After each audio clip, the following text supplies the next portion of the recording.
首先，在系统图中，第一个需要认识的是库存与流量。库存是在系统中随着时间持续累积或下降的元素，像是浴缸中的水量就是库存的概念。在一个系统中，唯一能够造成库存量改变的，我们称之为流量，也就是改变速率的概念。在浴缸的比喻中，浴缸中的水量可以因为打开入水口而增加，也可以因为打开排水口而减少。入水口大小与排水口大小所代表的流入与流出水量，就是系统中的流量。那在绘制系统图的时候呢，存量通常会用一个长方形来代表，流量则是用一个像水龙头的阀来代表。我们以一个人要完成的工作来举例，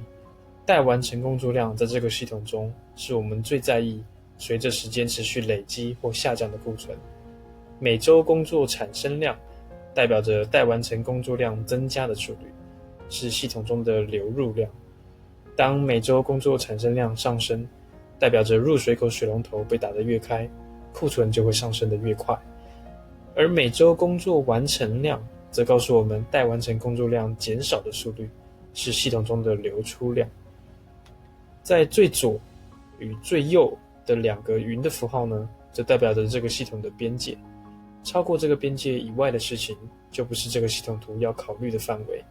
比如在这个例子中，我们不在乎工作完成之后是交给了谁，因此用一朵云来表示。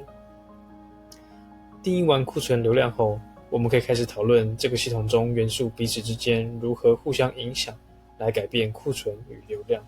也就是系统中的因果关系。